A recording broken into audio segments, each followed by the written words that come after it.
I need a pen. I've lost my pen. Oops. Nice hat.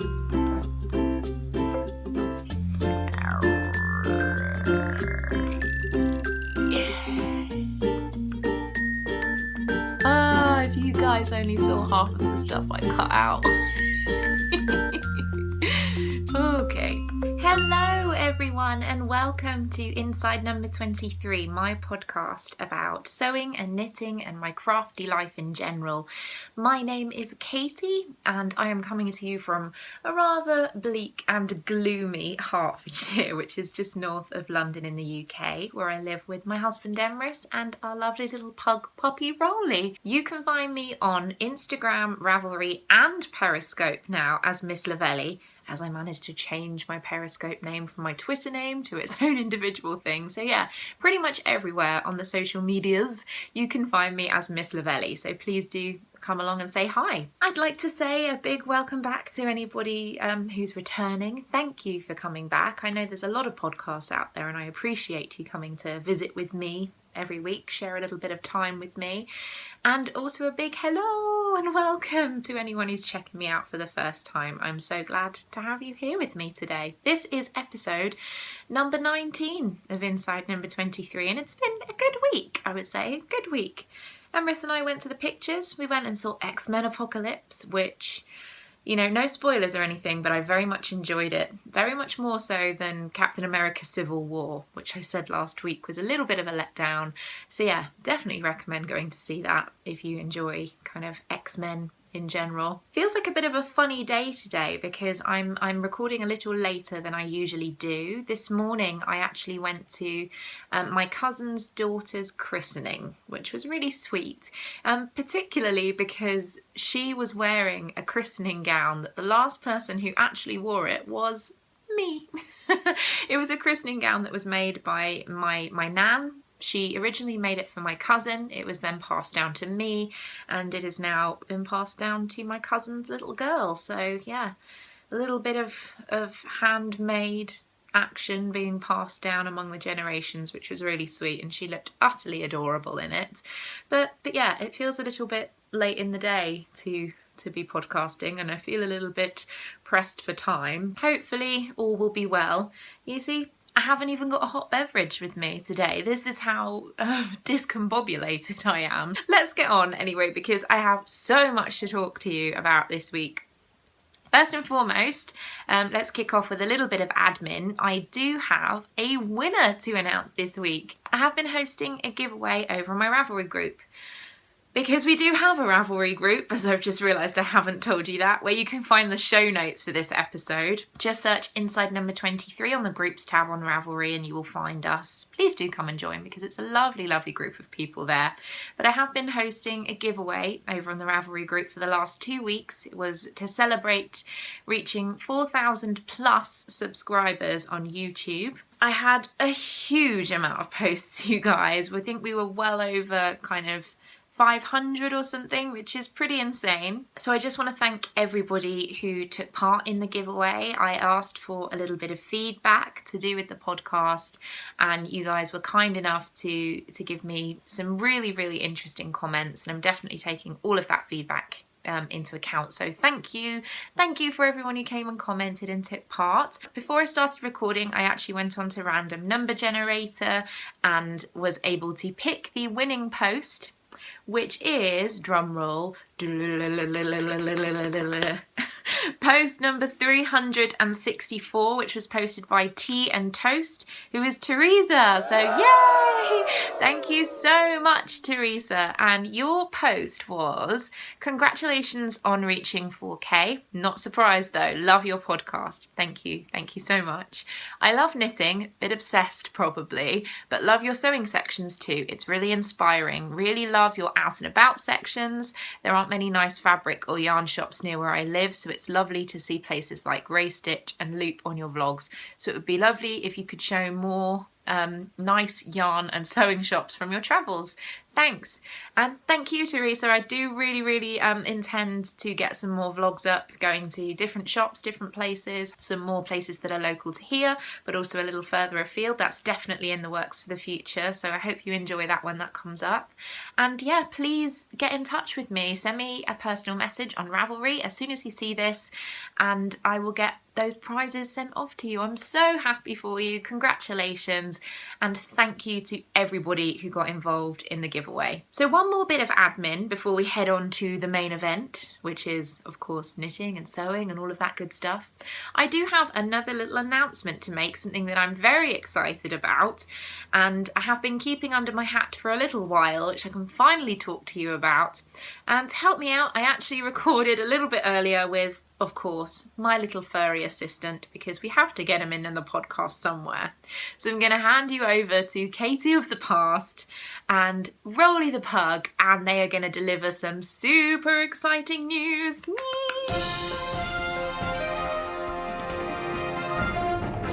hi. Say hi, Bob. Rolly and I just wanted to update you about something that's pretty exciting that's going to be happening here on Inside number 23. So I know that loads of you loved the Harry Potter cowl that we had, and maybe there's a little, shall we say, void in your life where that cowl used to be. I am very happy to announce that we shall be having a new knit along for none other than the Void Shawl. Ah! Now, for those of you that don't remember, I picked up some yarn and the pattern for the Void Shawl during my recent trip to London with none other than lovely Eric from the Sticks Twine podcast. Yes, Rolly, I know we love Eric so much. We love him. And what is even more exciting about this cowl is that Eric's gonna be co-hosting with me. Yay! So yes, you heard right. Eric and I are going to be co-hosting a Voidalong for the Void Shawl. So this is a pattern by Melanie Berg, and it is available in the issue 8 of Amarisu magazine, which is what I have, but it's also available as a separate download on Ravelry. And incidentally, if you actually buy the magazine, there's also a code in there so that you can still download your patterns digitally if that's what you prefer. But how exciting is this? So both Eric and I are super excited about this cowl. Kickoff date is going to be June 1st, so that gives you a little bit of time to get your yarn together. It's a worsted weight yarn. You may kind of join me in the Quince & Co lark. Eric is using Woolfolk yarn, which is the yarn that's actually recommended to use in the pattern, but any yarn will do. We're not fussy about yarn. Use whatever yarn you want. We have decided that it will be a strict no whips cowl, so you do have to start the cowl on the 1st of June with us, and it's going to be basically a 6-week cowl. So we are closing the cowl, ending the cowl on the 17th of July, and we shall draw our prize winners on July the 24th. In terms of prizes, Eric and I shall both have finished objects threads on our Ravelry groups. So to be eligible for one of those prizes, all you'll need to do is obviously knit a Void Shawl. Join either of our groups, so join Inside number 23 if you want to post in my finished object thread, join Sticks Twine Ravelry group if you want to post there, or obviously you can do it with both groups and post your finished objects there. And both Eric and I will be drawing prizes by random number generator from those object threads within both of our Ravelry groups. In terms of what prizes are on offer, we shall both be offering gift cards to the winners of our cows. I know, it's really exciting. You're so excited, aren't you? Oh, yes you are. So for myself, it will be a gift card of the value of £25. And for Eric, I believe it will be $50 Canadian. And this can be a gift card for anything that we can get a gift card for you on the internet. If you want to have an Etsy gift card, go ahead. If you want an Amazon gift card, sure. If you want a specific yarn shop gift card, if they offer one, then let's do that. The whole idea is that your gifts are in the void, and we shall be supplying those to you through a gift card. There's really no point in putting on makeup because he just takes it all off in like 2 seconds. In addition to those randomly drawn prizes, however, we shall also be offering some miscongeniality prizes. We don't know how many prizes we will be offering, but there will be kind of Katie and Eric's choice going on for a special prize that's yet undecided. So rather than just drawing all the prizes randomly, we will be having a little chat together and picking particular projects that we feel are special or that deserve a super miscongeniality prize. You alright? Okay? But how exciting is this? I am so excited. Anyone who's been watching the podcast for a while will know that I am super looking forward to actually getting my Void Shawl casted on. I know that Eric is really excited for his. Rolly is clearly excited as well. So please get involved, and remember, cast on starts on June 1st, and feel free to hashtag your little hearts out with hashtag Voidalong. Oh, Rolly, you do make podcasting difficult. So there you go, guys, we're having another Cal. Ah! I know, I said that I was going to be taking a little bit of a break after the Harry Potter Cal, but I've missed it, you guys. I've missed us having a Cal on the podcast, and what could be more wonderful than co-hosting a Cal with one of my bestest buddies, Eric, whom I absolutely adore. We're both so excited to get the Void Shawl on the needles, and I just think it's incredible. Such an amazing pattern. I'm really excited about the opportunity to see lots of people make it at once, so I do hope that you decide to get involved.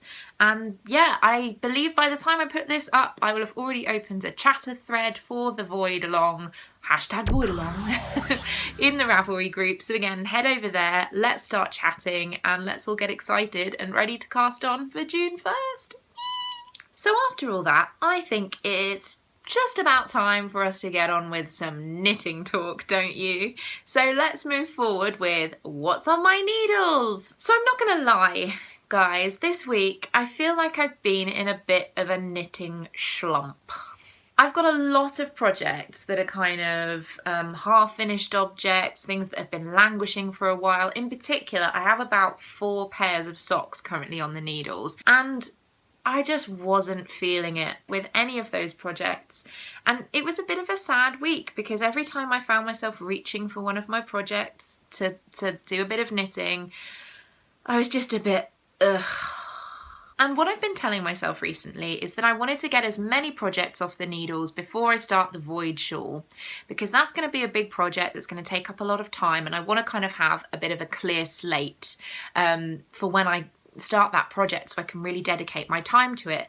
And I also want to cast on my featherweight cardigan that I'm going to be making with my Gashly Crumb yarn that I got from Kristen. So I've really been trying to get things off the needles and kind of get my head down and work on these projects. But to be honest, this week I was in a real Shlump. That's the only way I can describe it, is a Shlump. Pronounced exactly like that. So I broke my rule.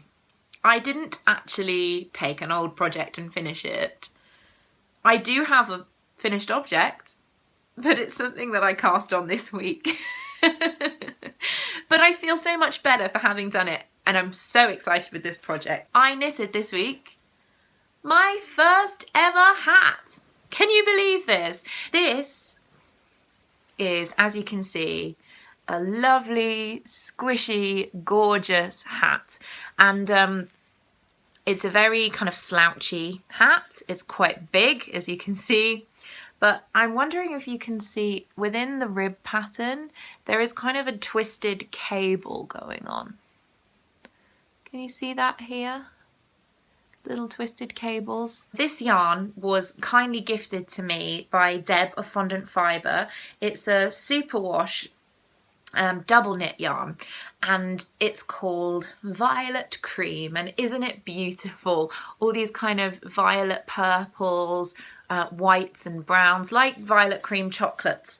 And as soon as I got this yarn, I knew that it had to be a hat. In my Shlump, my slightly kind of dark place when it came to knitting, utterly uninspired, I saw this yarn, which is so soft and so woolly and so gorgeous, and I just thought, yeah, I have to cast something on with this yarn.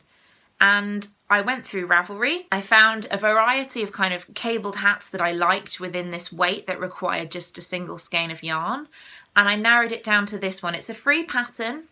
It's called Harvest Moon, and it's by the River Knitter, but I love it. It fits really well. Isn't it adorable? Totally ruining my hair right now, but who cares? Really lovely and squishy and warm. I have actually decided to fold the brim up. It's designed to just be worn flat, but I do like it with the brim folded. It has a nice bit of slouch on the back. And yeah, I'm really happy with it. Really, really happy that I got this cast on and done in a week. It was a really satisfying project. And yeah, I think that when the weather gets a little cooler again, I will get a lot of wear out of this. I do think that it needs a pom-pom, but I was going to make a pom-pom, but then I decided what this really needs is a massive faux fur white pom-pom, like creamy pom-pom, like a big bunny tail, and I just think that will be amazing, and I'm really happy with it. Like I said, it was a really good palette cleanser to just get something on and off the needles in a week with all these languishing projects that I've had that have been making me feel a little bit blue. So I'm hoping that getting this off the needles is now going to kind of inspire me to get a lot more of the other projects that I have off the needles. Let's see, shall we?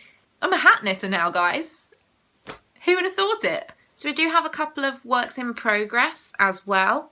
They're ones that you'll recognise. There's nothing new. Like I said, I'm trying to get things off the needles rather than start new projects, other than the hat that I just showed you, which was a new cast on. But first of all, I have been working on my Elliot Shawl, also known as Random Act of Colour.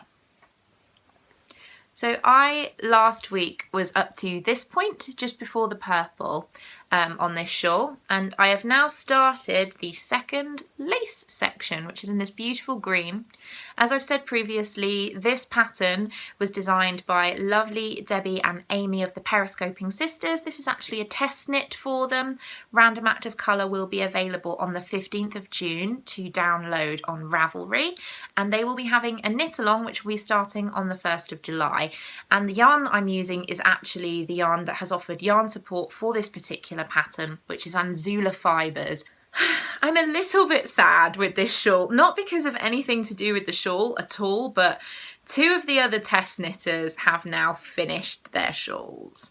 And I feel very, very behind in my progress. I'm enjoying knitting on this. The yarn is beautiful. I can't tell you how lovely this yarn is. It's their squishy base, which is an MCN base, so merino cashmere nylon, which is my favourite base of yarn to work with. It's just so luxurious and soft, and as I'm sitting here, I'm just stroking it because that's all you want to do with this yarn, and it's beautiful. But I do feel a little bit frustrated that now two other test knitters have finished and I am still on just the second repeat of this lace. But I'm very, very happy with how it looks. And yes, I've named this my Elliot shawl because the colours that I've selected have ended up reminding me of Elliot from Pete's Dragon. And yeah, hopefully I will get this done soon. I do feel like I owe it to Amy and Debby to get it done as quickly as I can, because I'm really letting them down in comparison to how quickly the other test knitters are getting on with it. And yeah, we will have more progress on this next week. And it's so cute. The other work in progress that I have for What's on My Needles is, can you guess? Of course you can guess, guys. Of course you can guess. It's my Cozy Memories blanket. Even this hasn't been given as much love this week as it has in the past. I have added 2 and a bit squares to this week. In case you're new, this is my Cozy Memories blanket. It's very big and beautiful. It's getting bigger and bigger by the week. I've done 4 complete rows and I'm now working on my 5th. And I'm partway through knitting on this square, which is not something that I usually do, leave it half done, but I'm partway through this one. And the ones that I added this week were these two, and obviously this kind of middle one here. Don't you just love this colour though? It's not coming up properly in this light because, like I said, very overcast and a bit gloomy, but this is actually hedgehog fibres in a colour called Opal Light, and it really looks like an opal stone. It's kind of a bluey white base with lots of pinks and golds and blues and purples. You can kind of see, but it's a lot prettier in real life than it's coming up on the camera. But yeah, my first ever experience of knitting with hedgehog fibres, that little mini, so I really enjoyed that. And as always, my Cozy Memories blanket brings me a lot of joy.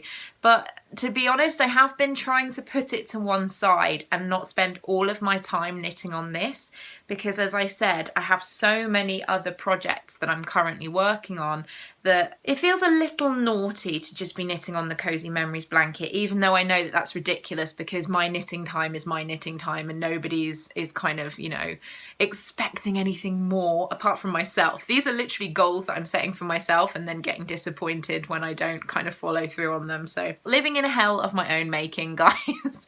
But as always, I'm really enjoying knitting on this. It's such a lovely project to work on because I just love this blanket. It's really feeling like a blanket now too. I think Lara of the Four Knits was saying this on one of her previous episodes. It stops feeling like a napkin and it actually becomes a blanket. And I really feel that I've got to that point now. It's really feeling like a blanket. I really need to weave in some of these ends. Well, that's everything that's on my needles this week. I am going to move swiftly on to our next segment, which is So What? And I am really, really happy with my sewing this week, you guys. In kind of contrast to my slightly meh feeling about my knitting and being frustrated about not getting enough done, I feel in a really, really great place with my sewing, which is probably kind of one affecting the other, maybe all of my mojo is going into my sewing as opposed to my knitting for this week. My main work in progress is something that I haven't shared with you for a little while, so I'm very, very excited to finally have an opportunity to share it with you again. And that is my Carol dress from my Netflix and Sew project. Remember way back when I first did a Netflix and Sew and I was talking about the film Carol. And this is one of the outfits worn in this particular movie. I will pop a little picture here. It's a beautiful jumper dress and I fell in love with it the second that I saw it. And I have been recreating this look using a combination of vintage patterns and kind of self-drafted bits and pieces. And I've just realised that my dress is actually hanging up, so I'm going to grab it and I'll be right back. And here she is! Now I appreciate you can't really see it, but I'm going to do my best. It's a little difficult because the light is not especially great today and this dress is black. So I have done the main construction on the bodice. This has all been fitted exactly to me, so I know that it's fitting well. I've tried it on, I've measured it throughout the process of making it.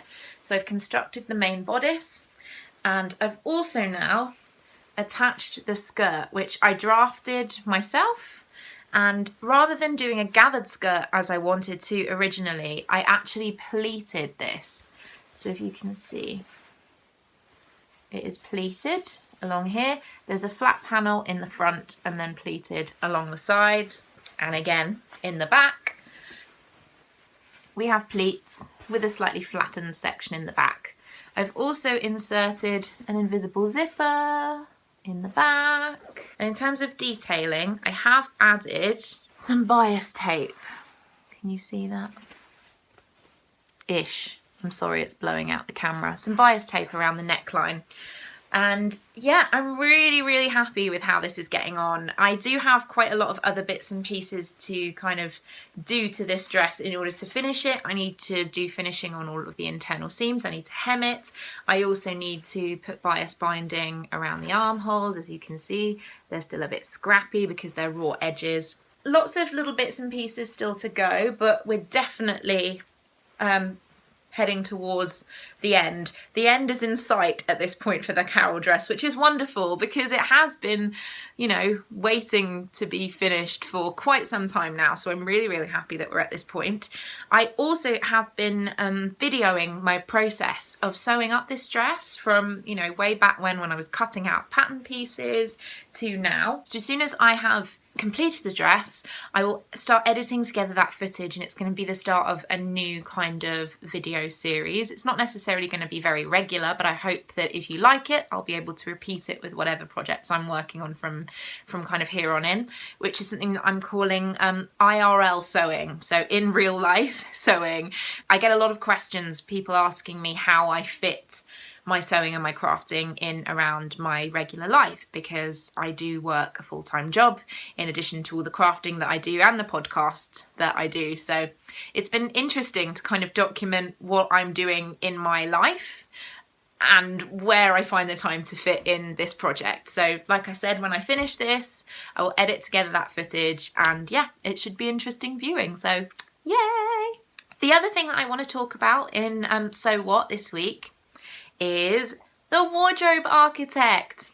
Now, I started talking about this last week, and through my entire episode I realised I was calling it wardrobe architecture, which it's not called. It's called the wardrobe architect. And in case you missed last week's episode, the Wardrobe Architect is a series of blog posts on the Colette website, which is all about creating a capsule wardrobe that completely represents you as a person. And I am using the Wardrobe Architect method to start developing my own capsule wardrobe, which I'm hoping is going to have a real impact on what I'm making, so that I'll actually start making garments, both in sewing and knitting, that are actually functional, that will have a place in my wardrobe, that I'll have other things to go with, and I'm not just kind of making things on a whim. So it's very exciting, and I'm really, really happy that when I put the Wardrobe Architect thread open in the Ravelry group, that lots of you have been saying that you're really interested in taking part. So thank you for that. I'm really excited that it's not just me that's going to be doing it on my own, that there are lots of you that are interested in taking part. So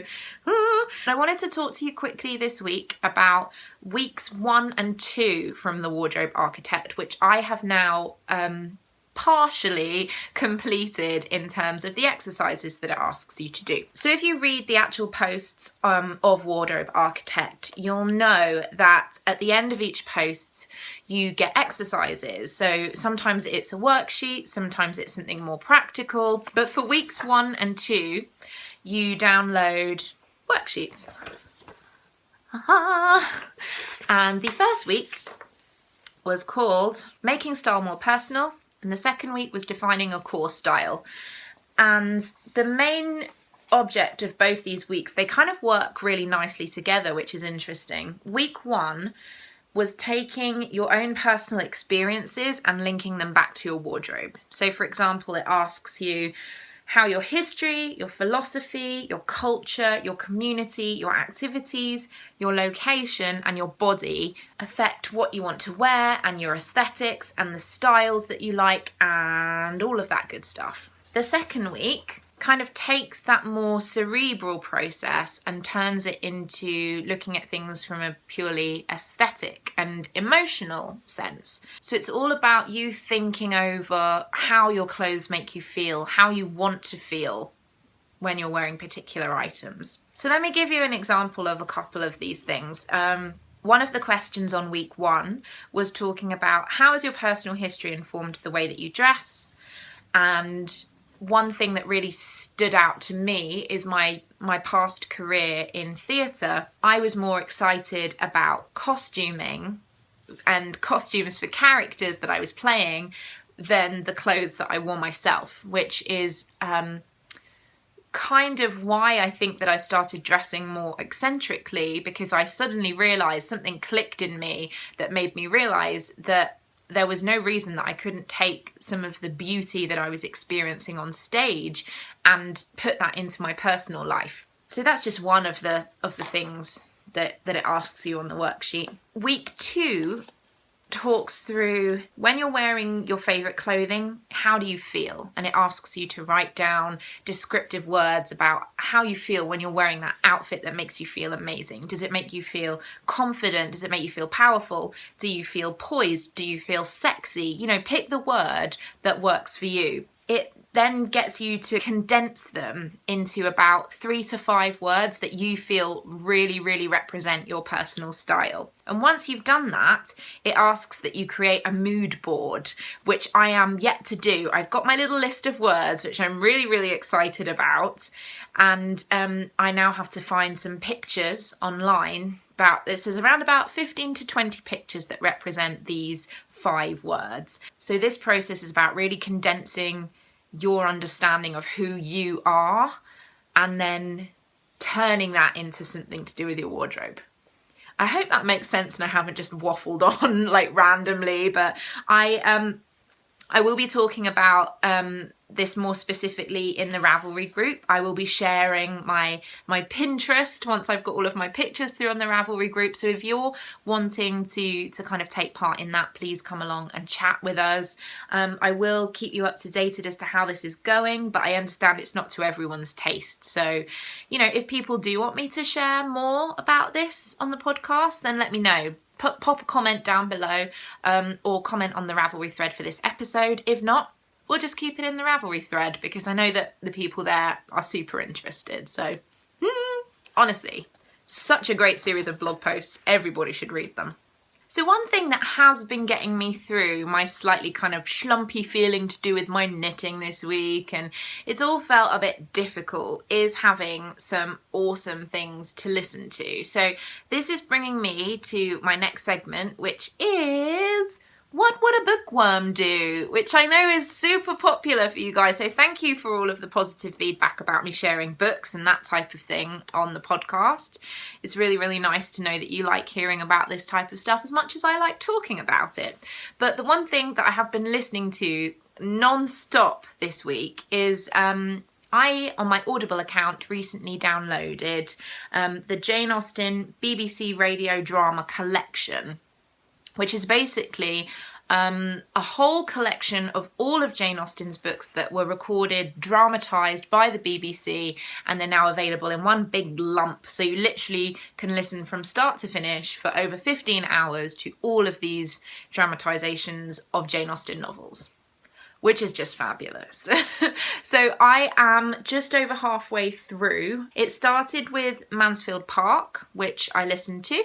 Also, I've listened to Northanger Abbey, Sense and Sensibility, and now I'm on to Pride and Prejudice, and Persuasion comes after that one. I just love this, you guys. It's fantastic. You guys know already that I'm a Jane Austen fan, but what's lovely about this is you're not necessarily just listening to something that you've heard before. I have read Jane Austen. I've seen lots of films of Jane Austen. You know, there's not a whole amount about these stories that I don't know. But these versions are just really well done. In particular, Mansfield Park is one of my least favourite Jane Austen novels. But this dramatisation is fantastic. It's really fun. It's really interesting. It kind of keeps you on the edge of your seat. And what's even better is that the Mansfield Park recording has David Tennant and also Benedict Cumberbatch playing 2 of the male leads, which is really fun listening to them, particularly because I've just finished watching season 1 of Jessica Jones on Netflix, and to hear David Tennant coming out in a Jane Austen character after watching him as Kilgrave in Jessica Jones was just like, too many different universes colliding at this point. But if you are a Jane Austen fan, I would thoroughly recommend this collection of the novels. They're all done very, very well. The casting is great. Oh, I forgot, it also has Emma. I'm just missing out. It goes the ones I have to listen to now. I'm partway through Pride and Prejudice, then Emma, then Persuasion. Emma's my favourite. I can't believe that I forgot to mention that Emma's in there as well. But obviously you would know if you know Jane Austen. But yes, suffice it to say, I would thoroughly recommend it, particularly if you are an Audible user, because I believe that it retails for around about £35 normally. So if you use one of your credits for it, everyone's a winner. In terms of actual book reading, I haven't had a huge amount of time to do that this week, but I wanted to recommend a couple of books that I have read in the past that are actually favourites of mine. And that is South Riding by Winifred Holtby, and also The Crimson Petal and the White by Michael Faber. Oh my god, I love this book. I love this book. So I'm going to start off with South Riding. South Riding, you will like this book if you are a fan of Jane Austen, Charles Dickens, stories that are about simple English villages and the communities that go on around there. If you enjoy watching things like Call the Midwife, I suppose Downton Abbey to a certain extent, although this is a lot more rural, you will enjoy this book. It's a story of a lady called Sarah Burton. She returns to her hometown, to her old school as a headmistress, and it's basically about her journey from being in kind of a big city back to the town that she grew up in after World War I. So a lot of changes have happened within that community, and it's just really interesting. It's a really lovely little window into a world that doesn't really exist anymore, and at that time so much was changing for so many people. It's not hugely dramatic, you know, there's not, you know, death and murder and all of that kind of stuff. It's quite a gentle story, but the way that it's written is just delicious. It's like, I would compare it to eating cake. You know, you start eating the cake and you're like, this is yummy. The more that you eat, you just think, oh yeah, just a little bit more of the cake. That's what this book was like when I was reading it. So I would thoroughly recommend this to anyone who enjoys slightly more period novels that are a really lovely little look into a rural community on the brink of change, as is written on the back cover. My other recommendation is, as I said, The Crimson Petal and the White, and this book, I kid you not, is one of my favourite books of all time. This is not really very family friendly. It's not a book I would recommend sharing with your children necessarily. It is set in Victorian London, and it follows the story of a young woman called Sugar. She's a woman of the night. And it's the story of her relationship with a man and kind of moving up in society through her links to this particular gentleman. But that is just a really basic kind of reductive description of what this book is about, because it is about so much more.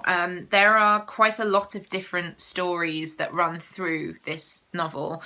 It's not just Sugar who you're interested in. I really don't want to say too much about it because it's so good. I don't want to spoil a single bit of it.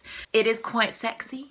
It's a bit of a sexy book, but it's so much more than that. You would like this book if you enjoy things like, I would say, your more gothic horror. You would enjoy this if you're a Dracula fan, if you're a Frankenstein fan, if you're a Jane Eyre fan. Definitely. There is no kind of paranormal in this book, but it definitely has that slightly unnerving, dark feeling that a lot of gothic horror does. To be honest, I have never found its rival when it comes to suspense and just unput-downableness. This book wins on everything. It's incredible. And what frustrates me more than anything about this book is that Michael Faber always said that he would be writing a sequel, and then in 2014 he made a statement to say that he didn't think he was going to be writing any more novels, and he still hasn't written a sequel to this book, which is really sad because I really wanted a sequel, but what can you do? Another awesome thing about both these books, they have both been adapted into TV series, like little mini series, and they are both incredible. The costumes are amazing, the actors are amazing, the entire things are amazing. So if you don't necessarily fancy reading the books, although you should because they're awesome, then maybe think about watching the TV versions. I love these. I have stash enhancements this week, you guys, and a little bit differently than usual, my stash enhancements this week are entirely sewing based. So going along the lines of my wardrobe architect experience and wanting to make more functional items within my wardrobe and have a capsule wardrobe and all of this type of thing, I said to myself that I shouldn't buy any fabric until I had a better idea of the type of things that I wanted in my wardrobe. But when I was in London recently with Emrys, we went to visit Reece, which is a fabric and haberdashery store in London. It's absolutely gorgeous. And while I was there, I found a pattern that I've been wanting to try out for a really, really long time, which is this one. This is the Agnes pattern by Tilly and the Buttons. And if you can see from the images here, it's a very, very basic jersey top. You can have a scoop neck with ruching. You can have ruched sleeves, and then you have the short and the long length of the sleeves. And I've been wanting to try it out for quite some time because it just looked really, really cute, really, really nice and basic. And I do tend to wear kind of basic jersey knit tops. And unfortunately, a lot of those tops I've bought from slightly suspect stores, for example, Primark. And I'm fine with people who want to purchase from Primark, but it does upset me when I start to think about the conditions that people will have to work in and the rates of money that people will be paid if I'm only paying a couple of pounds for an item of clothing, because there's no such thing as a free lunch, guys. That money has to come out somewhere. That's just how it works. You never get something for free. Someone somewhere is losing out if I'm not having to pay a huge amount of money for an item. So I thought it would be a good idea to maybe have a couple of jersey knit tops that I've made myself, but I didn't have any jersey fabric to try. So I went online, kind of had a little look around, and when I was on Tilly's website, she recommended a website called myfabric.co.uk that she got her jersey knit fabric from, and they tend to have a lot of different patterns, a lot of different variety. So I went onto their website. I decided to pick up a couple of different jerseys to try out some Agnes tops. So first of all, I found this one. Just a really simple black and white stripe.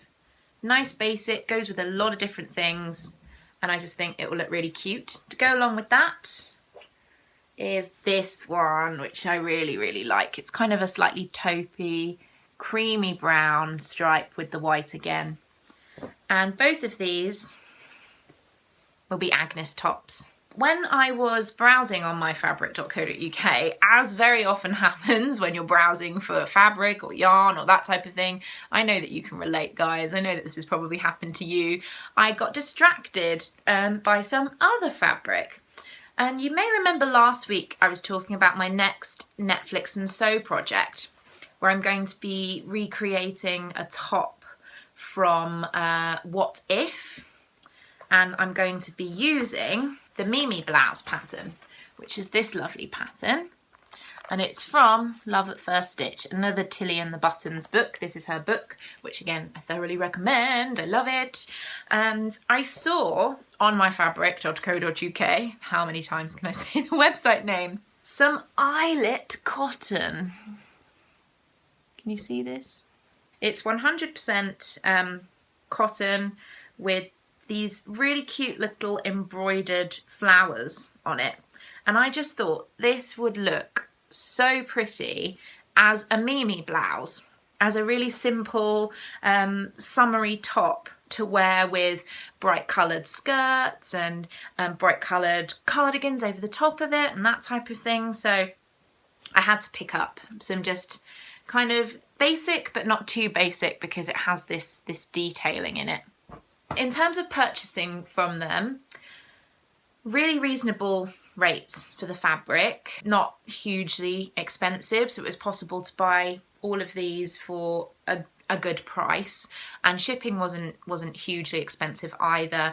And in terms of the turnaround time for them to arrive, I would say maybe it took 4 days, and considering the rate of pay that I was paying for postage, I was really, really happy with that. So I would recommend anyone UK based check out myfabric.co.uk. They are not sponsoring me in any way, by the way. I don't know why I keep saying their website, but I like sharing with you when I find somewhere reliable to buy good quality fabric from online, so check them out. But that's not my only stash enhancement, because I made a slightly more naughty fabric purchase this week as well. That was from a company that I have mentioned on the podcast previously. I have followed M is for Make on Instagram for quite some time. And the owner of that company is called Kate, and she basically selects really special fabrics for her website. Every single piece that she has on her website is very beautiful, and a lot of it is kind of American imports or Japanese imports, and it's all stunning. She's very competitively priced. Her postage rates are really, really great, and I ordered this one day and it arrived the next day in the post. And I ordered it kind of early afternoon-ish. I think it was around about 1 o'clock maybe. And I was not expecting this to be in the post the next morning. And I was blown away. I thought that was incredible. So thank you, Kate, if you watch. I don't know if she watches, but if you do watch, Kate, thank you. Incredible service, and I'll definitely be buying from you again. But enough talk, let me show you what I actually bought. It has foxes on it. Oh my goodness. How cute is this wrapping, by the way? Look. Lovely M is for Make label, but oh, can you even? I'm just dying. This is a Cloud 9 Fabrics print, and this is called Fox in Foxgloves, and it's navy. And I love it. I love this. Don't you feel that this would go beautifully with my Outlander shawl, which I made with Kristen's Outlander yarn? Someone said that on Periscope the other day, because I showed this on my Periscope, and they said, oh my gosh, that would go with your Outlander shawl. And I was like, I know. But also, I feel that these two go really nicely. My eyelet kind of cotton. Even these go nicely. Don't you think? So I have enough yardage here to make probably a skirt. I would really, really like to buy more and make a dress, because it's so cute. And how nice does it look close to my face? I'm thinking a really cute dress with like a contrast collar, like a white collar. How cute would that be? One pattern that I was considering using for this skirt was another from my Tilly and the Buttons book, which is this simple gathered skirt, which is basically a self-drafted pattern. I think it's called Clemence, and it's really, really cute. But I haven't yet decided exactly what pattern I'm going to use for it. If I can get a dress out of the fabric that I've got, that would be incredible, but I don't feel like I have quite enough yardage for that. So I'm going to play around and see, but for now I am just so happy just to have this. It's so pretty. Oh, it's beautiful. I get very emotionally attached to my stash enhancements, as you can probably tell.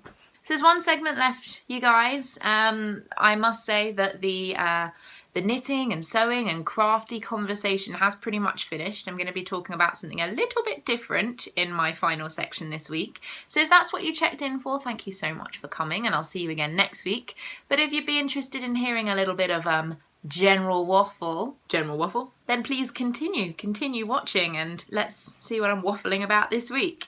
So this week I posted on this channel an Ask Me Anything video. Thank you so much to everybody who sent in a question to be answered, but I was actually asked an additional question that I didn't post in that video because I thought it warranted a little bit more time talking about the answer. The question was asked by Bera Hedge on Ravelry. She originally asked this on Periscope when I opened up the forum for questions for Ask Me Anything, but she sent me a personal message on Ravelry as well, and she's happy for me to share that with you. So her question was, first I have to say that I love your gorgeous style. You're my new favourite style icon. Thank you so much. That makes me really happy and quite embarrassed. And then you said, I'd like to know more about how you kind of dare to dress like that. Mostly because I really want to do it myself, but I don't know how to. And also because it's kind of a big step for me to change from a normal Norwegian blend-in style to a 1940s style. Do you have any tips and tricks for a novice like me? I'm thinking maybe I have to slowly incorporate bits and pieces. What do you think? I would really appreciate some advice from you. So thank you for your question, and I really thought this was interesting. It's probably something that a lot of people that dress slightly more alternatively get asked, but I have constantly been asked, how do you have the confidence to go out wearing these clothes? A lot of conversations that I've had with people about dressing more vintage are, I love that style. I would love to wear that outfit. I would love to dress like that, but I can't. I wanted to talk about that kind of a question and that kind of a comment by referring back to my own experiences in style, my style journey, as it were. So brace yourselves, guys. This is going to involve some photos of me not exactly looking as I do now, not looking unattractive, but there's a progression, shall we say. So hang on to your hats. So first and foremost, style is a fluid thing. We change all the time. It's something that's very easy to do when we're younger, when we're going through adolescence, when we're children. We're kind of changing the way we dress and the way that we do things all the time. And when we get to a certain age, we don't tend to allow ourselves to change as much because we think this is who I am and this is who I've always been and this is just who I'm always going to be. But I would like to say that that's not necessarily the case, and it's possible if you want to change the way that you are or the way that you dress or do something a little bit more out there, it's entirely possible to do if you have the inclination. So in terms of my personal style journey, I didn't really think about clothes that much until I would say I finished my degree. I trained in musical theatre, so my entire time of being at college was spent dedicated to my art. So constantly dancing, constantly singing, constantly acting. Most of the time I didn't wear makeup. I used to hang around in kind of tracksuit bottoms and hoodies because underneath that I'd have a leotard and dance trousers, and that was just the most convenient thing to go to and from classes and then to and from home in. I would say that I was very easily led at that point in terms of what I would want to wear and what would look good on me. When I left college, I was in a place where I very much wanted, I guess, to look like everybody else. This was a phase in my life where I would straighten my hair a lot. I used to use fake tan every so often. Not a huge amount. I wasn't kind of tan-tastic, but I was a lot more on trend with what I used to wear. I left college. I went to work in musical theatre. I worked in theatre professionally for around about 5 years, and it was during this time that I also met my husband. Meeting Emrys really started to allow me to be more adventurous in what I was wearing because, let's be honest, before I met him, a lot of what I was wearing, I was worried about impressing boys. It's a sad reality of who I was at that point in my life. I wanted to look a certain way because I wanted to be attractive to the boys. I wanted them to think I was pretty, and I wasn't necessarily thinking about what I wanted. I was just thinking about what other people would find appealing. And being in a relationship with someone who loved me unconditionally allowed me to suddenly feel I could actually start wearing more of the clothes that I found attractive as opposed to other people. I've always been interested in vintage fashions. When we lived in London, I went to a lot of vintage fairs and I started picking up kind of individual pieces, and from that I started to incorporate those pieces bit by bit into my clothes. For example, things like hats I would start wearing. I also started to experiment more with hairstyles. Cardigans were another big thing. I would buy a lot of those. And yeah, bit by bit, I started kind of playing with this vintage feel. That theatricality that I was experiencing in my working life started to come through in my personal life. When I stopped performing, one of the jobs that I did full-time for quite some time was actually selling reproduction vintage clothing in a shop in London. And I would say it was at that point that my expression of myself through vintage clothing really exploded. As a part of my job, I was expected to dress a certain way. I was expected to wear these clothes. I was expected to do my hair, to do my makeup in a style that I really enjoyed anyway. So having to do that day in, day out really pushed me into doing this full time. And I became very obsessed about recreating these looks entirely. I would wear full suits that were, you know, fitted in a particular way. I'd had to do my hair in a certain way. That was basically who I was at that point in my life. You do get a lot of odd comments when you start wearing full vintage 24/7. However, working in that environment, I was surrounded by like-minded women who all dressed in that same way. There was no reason to feel odd or different, because within our own little bubble, we were exactly who we wanted to be. When I left that job to come to the job that I'm currently in now, working as a technician, it was a little bit of a culture shock, because I'd gone from basically wearing heels, stockings and pencil skirts full time to being in a much more physically demanding job where it didn't necessarily allow me to dress in that way anymore. I feel like I kind of lost my identity a little bit. I was back into a situation where it was no longer functional to style my hair in a certain way and wear the particular clothes that I wanted. But I feel that now I'm in the best place that I have been in terms of finding out who I am through my clothing than I've ever been, because I'm no longer a kind of crazy vintage snob who only dresses full vintage. I incorporate the things that I love about vintage fashion, hairstyles and makeup styles and different styles of clothing, into a more modern wardrobe. So it's a combination of all of those things that I love, and I'm not restricted to anything. So in terms of doing that for yourself, to start off with, this isn't always easy. Dressing alternatively in any way is always a little bit scary. There are always going to be people who won't understand. But what I would say about that is, I dress this way because it makes me happy. And if that's how you feel, it doesn't matter what anyone else says, what anyone else thinks, because the people who really care about you will, even if they don't necessarily understand it, they will support you. In terms of how to do this slowly, I would recommend maybe trying particular shapes that appeal to you in terms of vintage clothing. Anything that sits on your waist and that's full skirted automatically makes you look 50s. I would say have a look at vintage patterns. There's a huge amount of inspiration out there, and Etsy has always got an amazing selection of vintage patterns if you're wanting to sew.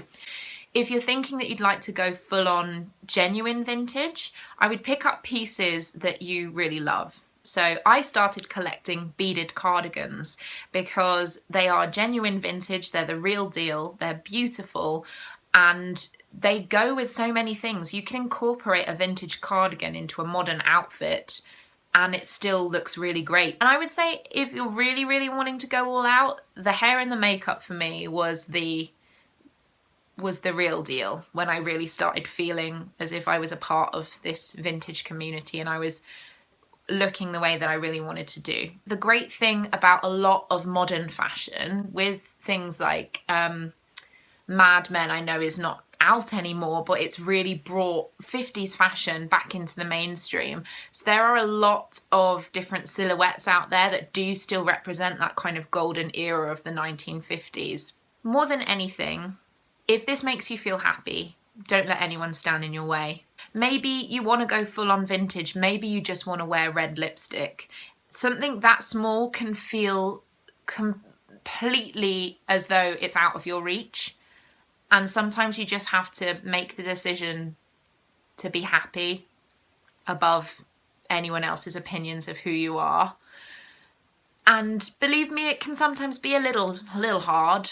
We are conditioned to not accept anything that's different because we are afraid at our very core of anything that's not exactly like we are. So it's going to be normal for people to kind of do a double take if they see you looking a little bit differently. Don't lose any sleep over it, because like I said, in the end, life is too short. And that's my general waffle for this week. So yeah, That's it for this week, you guys. Thank you so much for spending a little bit of crafty time with me. Please like the video if you've enjoyed it. Please subscribe below if you want to be kept up to date with when my new podcasts are available, or my other little in-betweeny videos that I've been uploading recently. I do tend to upload every week on a Monday. I hope you all have an amazing week. Get some good crafting in. Hopefully I will too, so I'll have lots more lovely stuff to share with you next week.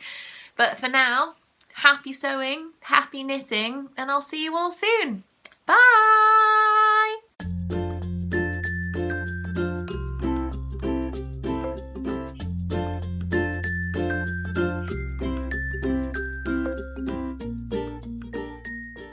He is lonely, he is hard.